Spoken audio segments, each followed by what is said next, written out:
Muchísimas gracias. Muy bien. Buenos días. Me gustaría empezar agradeciendo a los organizadores por haber organizado este seminario. Es fantástico estar aquí. A lo largo de la vida de una generación hemos visto la caída cíclica de dos modelos de desarrollo. El primer modelo, que tiene que ver con el compromiso entre los empresarios o los empleadores y los empleados. Esto ha sido posible gracias al apoyo del Estado. Ha surgido como respuesta a la crisis económica de los años 30, después de la Segunda Guerra Mundial también, pero ha llegado bastante hasta los años 70. Para responder a la crisis de los años 70, surgió otro modelo basado en el mercado libre, la privatización y la desregularización, la globalización y el cambio tecnológico. Este es un modelo cuyas características han sido cada vez más fuertes vistas desde el 2008. La caída de estos dos modelos significa que hay una necesidad de un nuevo modelo de desarrollo que exigirá innovación, creatividad en su sentido más amplio. En la búsqueda de este nuevo modelo, el conocimiento tiene un papel fundamental como base para el crecimiento del conocimiento. Una de las visiones fundamentales de Europa 2020, habla de justamente esto, del crecimiento del conocimiento. El conocimiento se define normalmente en términos de ciencia y tecnología, apoyado con las tecnologías de la información y la comunicación. Pero, en paralelo, y de esto se habla menos, el conocimiento puede crecer con las actividades culturales. Porque esto se ha ido reconociendo cada vez más. Pero es muy diferente la ciencia y la tecnología, por un lado, las artes y las culturas, por otro lado, coinciden en la idea que es la de la innovación. La innovación es un principio clave del desarrollo económico y de la transformación. Implica la generación de nuevas ideas, productos, prácticas que pueden animar los procesos de consumo, cambio, etc. La interacción es el resultado de un proceso de búsqueda, de diseño creativo y de reutilización del conocimiento actual o gracias a la aplicación de nuevas herramientas. Como tal, a veces es el producto de un diálogo entre distintas ideas y prácticas, un encuentro de las mentes que distintas personas, grupos y organizaciones tienen. La diferencia y el diálogo, por lo tanto, son lo clave para la innovación, que a su vez está en el centro, es el núcleo del desarrollo económico. Entonces nos podemos hacer una pregunta: ¿qué tipos de diferencias y qué tipos de diálogos pueden llevar y desembocar en la innovación? Hemos respondido a estas preguntas y una de estas respuestas es buscar un nuevo modelo de desarrollo. Entonces, ahora, ¿qué formas de diálogo? Pues, para responder a esta pregunta podemos hablar del desarrollo de la tecnología que ha facilitado el encuentro de distintas mentes en nuevos foros mediados. La tecnología de la comunicación se ha desarrollado a un nivel sin paralelos en todo el mundo. Y todo esto ha hecho que la tecnología crezca y la innovación crezca. Y hay gente que piensa que es la única forma de innovación, de hecho. Pero ha dado lugar también a la idea de productos intangibles, de una relación espacial, en economía inmaterial, o incluso ha llevado a decir que la ciudad muere. Pero estos procesos de información y comunicación no son tan inmateriales como mucha gente considera que lo son. No podemos tener sencillamente No podemos decir que algo es inmaterial porque no lo vemos. Por ejemplo, no vemos el mundo atómico y subatómico con nuestros ojos, y por eso tenemos que pensar que no hay una dimensión temporal y espacial en este sentido, que es lo que crea los bloques fundamentales de la materia realidad, de la materia real. La forma en la que los datos se comparten, se hacen a través de cuestiones materiales que existen, todas las características espaciales y que pueden estar localizadas en distintos lugares. Y sin embargo, los datos se distribuyen, se consumen según condiciones materiales específicas. Y si pensamos en la cantidad de objetos materiales que ponemos, el consumo de bienes materiales y la cantidad de desperdicios que se producen, esto tiene que ver con lo que decía hace un momento de la economía inmaterial.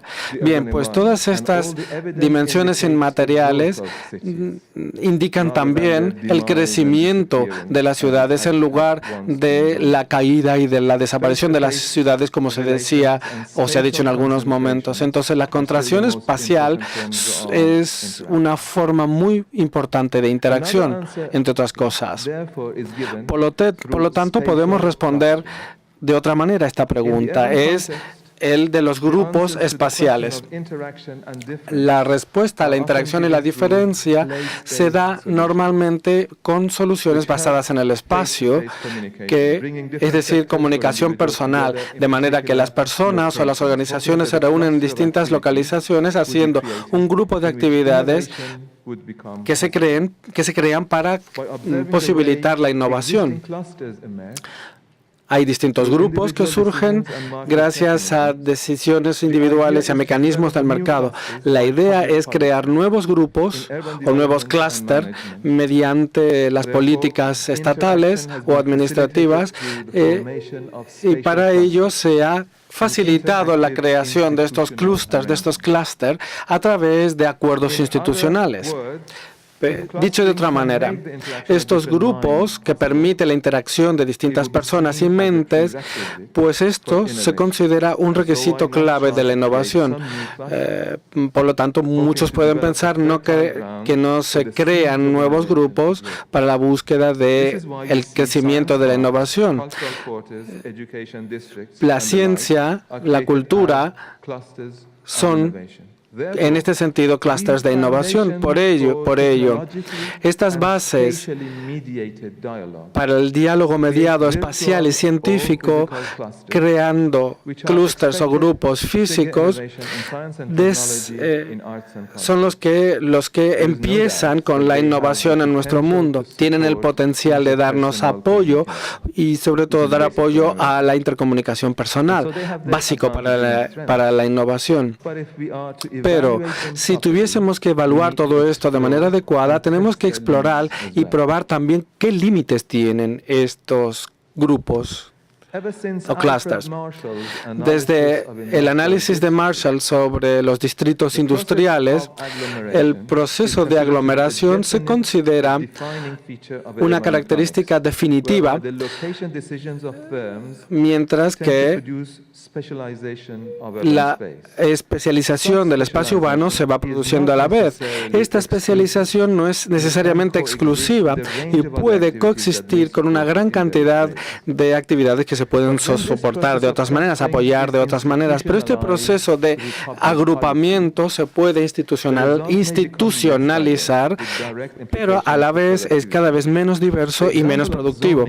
El ejemplo, por ejemplo, de la zonificación en el desarrollo urbano muestra sus problemas. Si dividimos el territorio por las funciones, pues algunas partes de la ciudad se separan de las otras y entonces no hay apoyo mutuo en las distintas actividades. Y esto hace que las actividades sean más monótonas o que las ciudades sean prácticamente inseguras. Por otra parte, el modelo concreto de las agrupaciones pueden adquirir nuevas formas. Silicon Valley, que es lo que están viendo en esta diapositiva, es el prototipo de alguna manera de algunos espacios de innovación. Es un pionero para otras partes del mundo y hay muchas otras partes del mundo que envían y han copiado este modelo.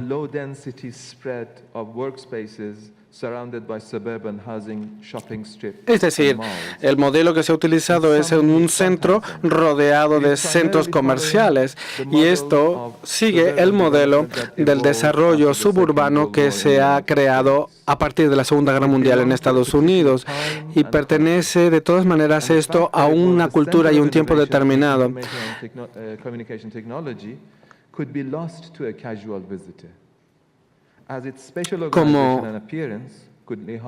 Quizás esto, como si uno no conoce los nombres, los logos de las empresas fundamentales que están aquí, si vas por la calle, pues te puedes pensar que puedes ir en cualquier otra área donde hay tiendas, donde hay centros comerciales, donde hay calles, donde parece una calle.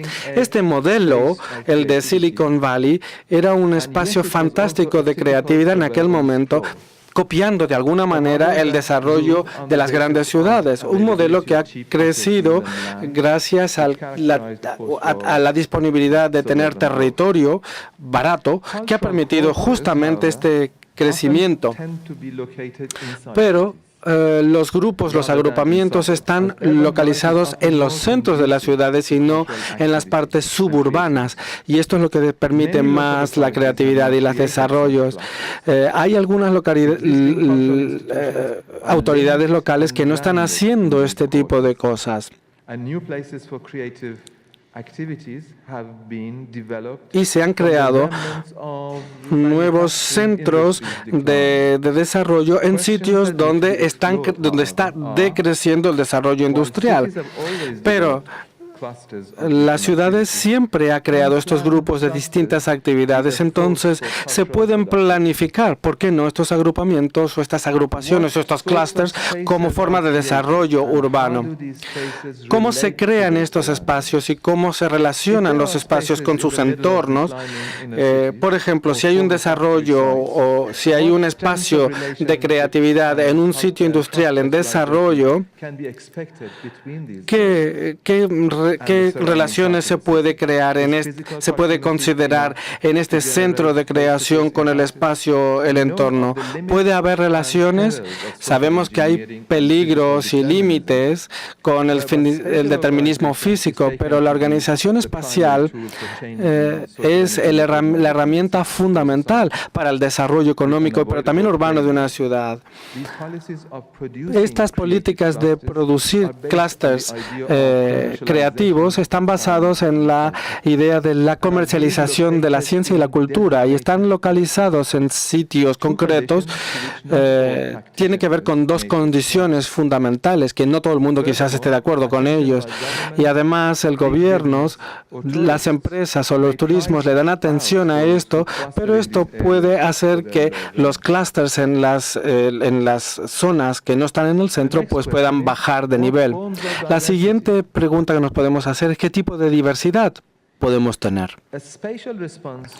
Una respuesta especial a esta pregunta tiene que ver con la necesidad de lo que nosotros llamamos la clase creativa. Pero la idea de una élite creativa, que es la única que lleva a cabo el desarrollo económico, no es bueno, porque su actividad no tiene necesariamente que ver con la creatividad. Por otro lado, el trabajo de toda élite puede ser efectivo en relación con el apoyo de una comunidad en su amplio sentido, sin lo cual el grupo no podrá crecer. Si no tenemos en cuenta la contribución de las otras partes de la sociedad, puede que haya dos sectores de la sociedad separados y que no se vean pues las consecuencias negativas de todo esto que tienen que ver con la amargura y el resentimiento de las personas que están por fuerza desplazadas del centro de la élite. Entonces, la concentración jerárquica de la sociedad divide la sociedad entre lo que importa y lo que no importa. Una primera interpretación, esto tiene que ver con la separación de la base y la superestructura, dando privilegio dando lugar a la economía o a la cultura privilegiada, y la separación también de actividades básicas y no básicas, separándose del concepto de ejecución o de producción y de consumo. Una forma primaria de división es la de las estrategias de los que miran al mundo globalizado para atraer recursos, por un lado, y los que intentan buscar cuáles son las necesidades locales que hay que responder. Pero en esta división, el sector privilegiado solo puede ser privilegiado si existe el otro segmento. Dicho de otra manera, son dos partes del todo, en lugar de existir de manera independiente. Si no existe la base, la parte superestructura, la superestructura no podría existir. La división entre papel importante y no importante y la división social del papel sientas las bases a la exclusión, a la alienación y a la división social.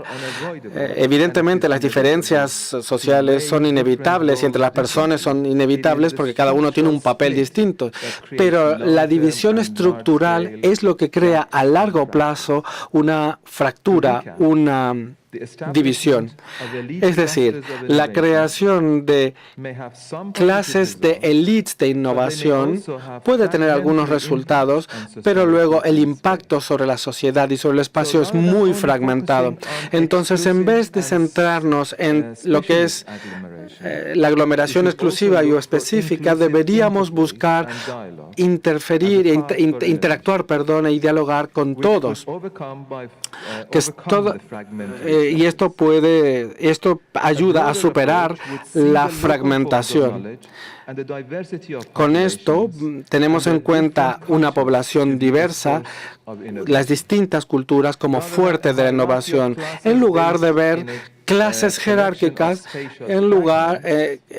fragmentadas en espacios.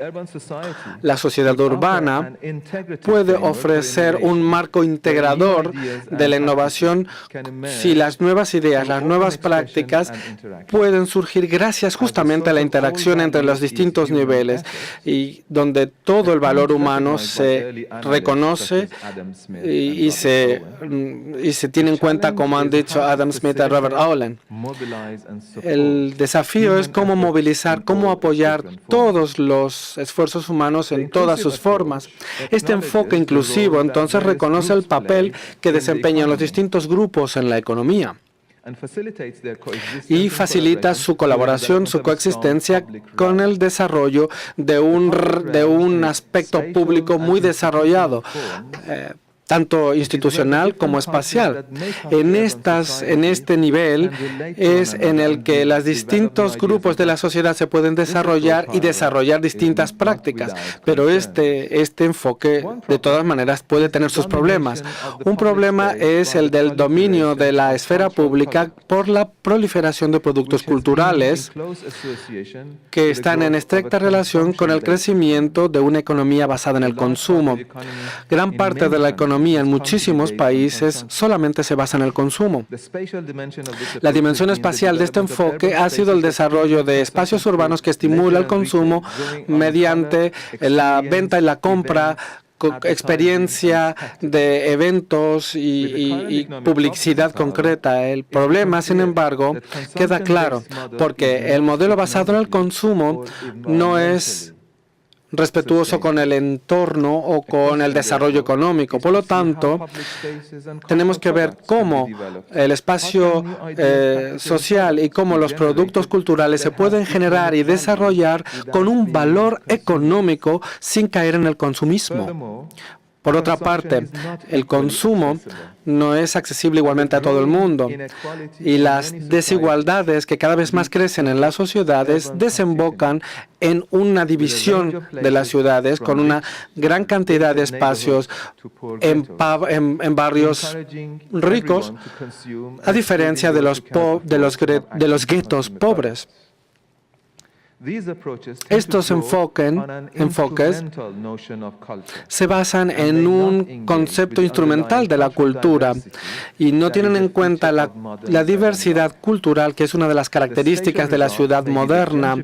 El resultado puede ser la generación de enclaves de élites, de áreas identificadas y de espacios etiquetados que pueden desembocar en el no desarrollo de las capacidades económicas y culturales de toda la ciudad. Entender la diversidad de manera limitada puede dar como resultado algo superficial, enfatizando solo las apariencias, reflexionando la diversidad cultural como algo imaginario o como algo que simplemente responde la diversidad de existencia. Y esto lo vemos en todos lados, en la publicidad, en la economía, en todos lados. Por otra parte,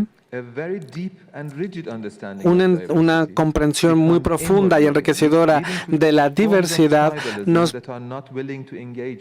nos pueden llevar a formas de tribalismo que no nos permite entrar en contactos unos con otras. Sí, de todas maneras, y esto puede llevar también a la inseguridad y la pérdida de la identidad.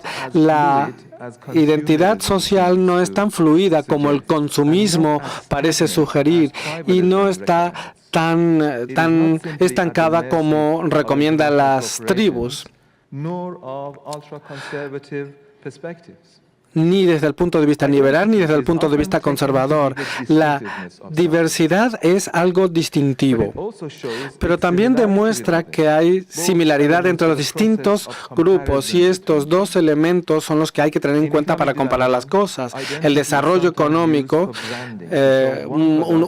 muchas veces utiliza la identidad para etiquetar cosas y poner las cosas en el mismo grupo, pero en términos culturales se entiende que en el proceso de globalización las distinciones locales desaparecen y por lo tanto es necesario restablecer la identidad.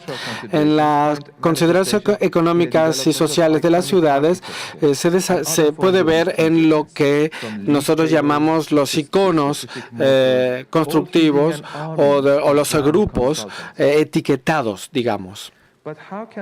Pero esta búsqueda de la distinción, ¿cómo se relaciona con la realidad de las sociedades locales y sus aspiraciones?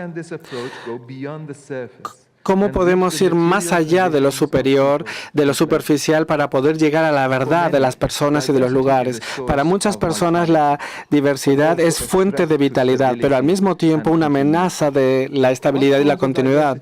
¿Qué formas de diversidad son las deseables?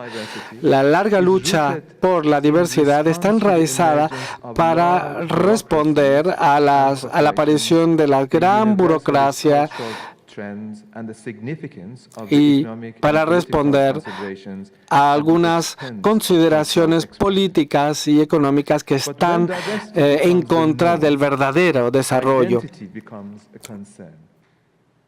Pero la identidad es una preocupación. La innovación exige otras formas de pensar, porque es la reunión de distintas mentes, ideas, prácticas. Sin embargo, esta interacción presenta también desafío para aquellos que están implicados. El sentido de la identidad y el conocimiento local que pueden estar en contradicción con otras nuevas ideas. La amenaza del logro global puede también amenazar lo local y la distinción de local y la búsqueda de la competitividad. Pero la identidad no es solamente ser distinto, sino que significa también ser similar, ser semejante. Así que la identidad cultural en una localidad gira en torno a que tenemos cosas distintas, pero también cosas semejantes, independientemente de la necesidad de participar en un grupo, sino que en vez de ser una copia de un grupo de otro, una ciudad de otro, pues es lo contrario. Estar adaptándose permanentemente a los cambios. Significa, para concluir, las sociedades modernas es sobre todo urbanas. Las ciudades son lugares para la diferencia. Desde los tiempos antiguos esta diversidad se ha reconocido sobre todo en la división del trabajo, distintos papeles a distintas personas, haciendo que la vida sea posible, tal y como decía Aristóteles. Como decía, la diferencia es divina en términos cualitativos. Pero el peligro es que se dé privilegio a algunos participantes, a algunos sectores por encima de los otros, y se crea una desconexión entre los distintos participantes de los distintos grupos y el resto de la sociedad. Una comprensión estrecha de esta concepción es que la innovación no esté enraizada en la ciudad, pero sí, la innovación tiene que ver con todos los interesados y con todos los agentes de la ciudad. La innovación, la especialización no deja de lado todo lo interesante que puede ver en el crecimiento de la inteligencia humana. Pero lo que tenemos que decir es que la diferencia social hay que entenderla en sentido amplio, algo que vaya más allá de la limitación de la participación, y hemos de explorar nuevas formas de participación y nuevas formas de interacción. La forma espacial e institucional que este tipo de interacción exige implica el desarrollo del sector público, de lugares y de instituciones que permitan a los distintos grupos ser conscientes de sí mismos, de otros grupos, permitirles participar en la vida política y cultural y explorar libremente nuevas ideas y nuevas prácticas. Todos estos son ingredientes esenciales del reconocimiento que nosotros pedimos de la diversidad.